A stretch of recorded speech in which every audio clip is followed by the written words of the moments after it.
बात बहुत देर में खोली आपने। सर ये हिमाचल से हैं। हाँ। ज्वाला जी से। हाँ। और मैं दिल्ली से हूँ। जय वाह, जय हो माँ।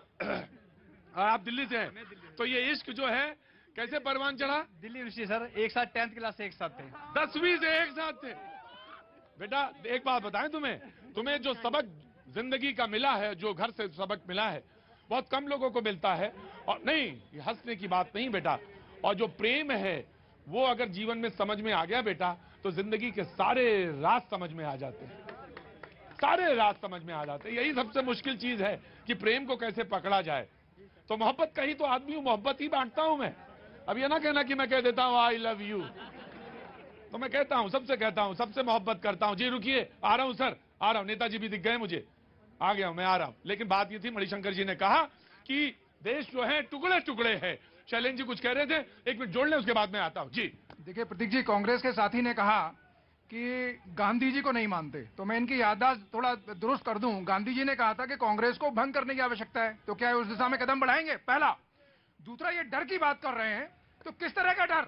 इनकी सरकार राजस्थान में है, इनकी सरकार छत्तीसगढ़ में है, और इनके एलाइड जो पार्टनर आपका झारखंड में है, तमिलनाडु में है, वहां के लोग क्या सब जो है, वहां कोई डर नहीं है क्या? डर है किस तरह? इनको बेईमानों को, दंगाइयों को। राजस्थान के अंदर एक घटना हुई थी जहां पर एक व्यक्ति की आजादी के नाम पर जो है सरेआम एक व्यक्ति का गला काट दिया गया था। जो है वो डर है, या मतलब आम लोग जो बात कर पाते हैं वो डर है? ये किस तरह का माहौल पैदा करने का प्रयास? जी ईशान। एक भारतीय जनता पार्टी की प्रवक्ता ने जहर फैलाया और एक आदमी की गर्दन काट दी गई राजस्थान में। मैं उस बात पे डिस्कस नहीं करना चाहता। बिल्कुल छोड़ दीजिए। अभी मौलाना साहब ने बात की थी कि कांग्रेस पार्टी सॉफ्ट हिंदुत्व पे चल पड़ी है। ऐसा नहीं है। कांग्रेस पार्टी और राहुल गांधी जी हिंदू धर्म को अपनाते हैं, हिंदुत्व को नहीं। पहली बात तो ये, हिंदू और हिंदुत्व बिल्कुल दोनों में फर्क है। बोले हिंदू और हिंदुत्व है। हम ये जानना चाहेंगे कैसे फर्क है? अरे रुको, क्या नाम है आपका? मेरा नाम आलोक शास्त्री है। आलोक शास्त्री जी, गुड़ देखा है? गुड़ और गुलगुला भी देखा है? तो गुड़ और गुलगुले में क्या फर्क है? हिंदुत्व में फर्क नहीं है, हिंदुत्व में फर्क नहीं है। ये कांग्रेस की विचारधारा गलत है। हाँ। सुनिए, एक पंक्ति से शुरू करता हूँ। कबीर दास की उल्टी बानी, बरसे कंबल भींगे पानी। राहुल गांधी जी की समझ में फेर है, समझ को उनको समझना पड़ेगा। और जहां तक रही देश तोड़ने की बात, आजाद भारत में अब तक 10,000 से अधिक दंगे हुए कांग्रेस पार्टी के शासनकाल में। इसी दिल्ली में 84 के दंगे हुए कांग्रेस पार्टी के शासनकाल में। और राक्षसी प्रवृत्ति की बात रही, तो मैं मानता हूं उस बयान को राक्षसी प्रवृत्ति का, जिसने इतने लोगों की मौत पर कहा था बड़ा पेड़ गिरता है तो धरती हिलती है। जी मैं बता देता हूं कैसे फर्क होता है। हिंदुत्व नफरत फैलाता है और भाई रुको, एक मिनट मैं सुन लीजिए। हिंदुत्व नफरत फैलाता है और हिंदू धर्म प्रेम फैलाता है। हिंदुत्व डराता है और हिंदू धर्म है, हिंदुत्व डराता है, और हिंदू जो धर्म है वो लोगों को डर को मिटाता है। अभी राहुल गांधी जी ने बोला कि जिस तरह से भगवान शिव इस तरह से मुद्रा में रहते हैं, वो ना डरने की मुद्रा है। तीसरी बात, बिल्कुल भाई को भाई से तोड़ता है, हिंदुत्व तोड़ता है, और भाई को भाई से जोड़ता है, वो हिंदू धर्म जोड़ता है। गुमराह करने का काम हिंदुत्व करता है और लोगों को राह दिखाने का काम हिंदू धर्म करता है। उसके बाद जो अपने विरोधी होते हैं उनकी छवि को धूमिल करने का काम हिंदुत्व करता है, और अपने विरोधियों को सम्मान देने का काम हिंदू धर्म करता है। एक मिनट सुन लीजिए। आ गया शास्त्री जी। हाँ बोलो। मेरा कांग्रेस प्रवक्ता से सवाल है कि धर्मनिरपेक्षता कैसे जोड़ा गया था संविधान में, उसका जवाब दे वो। ठीक, मैं आ रहा हूं। मौलाना आज आपके ऊपर बड़ी जिम्मेदारी है। मैं आज आपसे कहता हूं, ये कहते हैं हिंदुत्व और हिंदू में फर्क। वैसे तो कोर्ट ने एक बार कहा कि जो जिसका मास्टर है वही बोले उसी विषय पे। अगर उसका मास्टर नहीं है तो वो उस विषय पे बोलने का अधिकारी नहीं है। लेकिन मैं आज आपसे पूछता हूं, गांव गली हर जगह पे आदमी है और राम को समझता है, राम के महत्व को, उनके आदर्श को समझता है। लेकिन मैं आपसे जानना चाहता हूं, काबिल मत बनिए, मैं आपसे जानना चाहता हूं जो वो कह रहे हैं उसमें आप क्या जोड़ते हैं? देखिए, समय समय पर शब्दों का आविष्कार होता रहा है, आने वाले दिनों में भी होता रहेगा। हम तो उस प्राचीन भारत में जब हम पैदा हुए, बढ़े, प्राइमरी स्कूल गए, हमारे साथ जो लोग थे हम इतना ही जानते थे ये हिंदू हैं और हम मुस्लिम हैं, ये तो हम जानते थे, तब भी जानते थे और जानना भी चाहिए, ये जरूरी भी है, जरूरी है। ये गलत चीज नहीं है कि हम हिंदू हो के हिंदू ना कहें, मुसलमान हो के मुसलमान ना कहें, ये धर्मनिरपेक्षता नहीं है। बिल्कुल मैं गलत परिभाषा पर हिंदू बिल्कुल ठोक कर गए हम हिंदू हैं, बिल्कुल गर्व से कहे हम हिंदू हैं, लेकिन जो उसके गुण हैं, जो संस्कार हैं, वो ट्रांसफर करता रहे, ये असल हिंदुत्व है। जी, हिंदुत्व हिंदू में फर्क बता दिया। मैं अजय इसके बाद देखिए, व्याकरण, हिंदी व्याकरण पढ़ना चाहिए। आप तो बड़े जानकार हैं। पुरुष और पुरुषत्व का फर्क कोई पूछे, क्या फर्क है? वैसे ही हिंदू और हिंदुत्व का फर्क पूछने वाले हैं। हिंदू होना अपने आप में धर्मनिरपेक्षता की गारंटी है। दुनिया का एकमात्र मुल्क जो भारत हिंदू मेजोरिटी देश है, उसके बावजूद इसने शक को, हुण को, ईरानियों को, मुसलमानों को, ईसाइयों को, सबको साथ रखा, समावेशित किया। यही समावेशी गुण भारत को आज बचाए हुए है, जिसके लिए किसी ने कहा था कुछ बात है कि हस्ती मिटती नहीं हमारी, सदियों रहा है दुश्मन दौरे जहां हमारा। इन्होंने बोला नहीं इसके बाद। जी, सब हिंदू और हिंदू तत्व की बात कर रहे हैं, युवाओं की कोई बात नहीं करेगा। युवा बेरोजगार है, उसकी कोई बात नहीं करेगा। जीएसटी पे व्यापारियों ने दुकान बंद करी, उस पर कोई बात नहीं करेगा। जीएसटी के अधिकारी है, दुकानें बंद कर करके कौन भाग रहे? ये देश में भी एक माहौल है, डर का माहौल है, उस पर कोई बात नहीं करेगा। यहाँ तो सिर्फ और सिर्फ हिंदू और हिंदू तत्व की बात करेंगे। अरे देश को जोड़ने की बात करो, देश को तोड़ने की बात मत करो।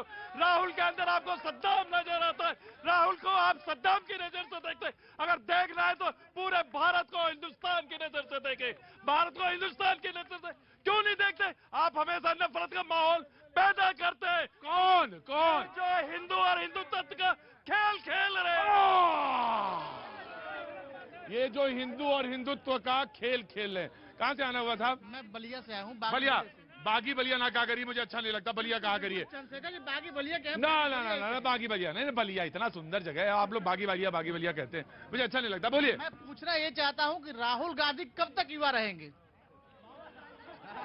कब तक? ये कौन बात हुई भाई? युवा है, कैसे युवा है? युवा है, उनके विचार युवा है। युवा विचार नहीं है, हिंदुत्व में लड़ाई करा रहे हैं, युवा विचार है इनका। अरे लड़ाई करा रहे हैं, ये विचार है ना। प्रतीक जी, पहले तो मेरे भाई ने कहा राहुल जी कब तक युवा रहेंगे, चिर युवा हैं। देखिए ना, इस ठंडा में भी चिर युवा। हाँ, जिस तरह ठंडा में भी वो टी शर्ट पहन के रखे हैं। रुक जाइए 2 सेकंड। अरे जो लेते हैं राहुल जी, जिससे चिर युवा बनता है, हमको भी बताइए। पहली बार ये तय हुआ है कि यहाँ डिस्टर्ब एक दूसरे को नहीं करेंगे। बहुत अच्छा। आज जो उन्होंने टी शर्ट की बात जो आप लोग यहाँ पे चर्चा में लाए हैं, उन्होंने 2 दिन पहले अपने भाषण में कहा है इस देश में बहुत सारे ऐसे लोग हैं वो जिनके पास कपड़े ही नहीं है, टी शर्ट तो बात कीजिएगा, कम से कम इस ठंड में वो उनको भी कहीं ना कहीं रिप्रेजेंट करने की बात कर रहे हैं और वो फील करना चाह रहे हैं कि सच में ठंड में क्या लोगों को, उन गरीबों को होता है जो झोपड़ियों में रहता है इस देश में। और ये काम वो कर रहे हैं। आप माने ना माने, सब नौजवान हैं आप लोग, सबकी विचार अलग अलग है, होनी चाहिए।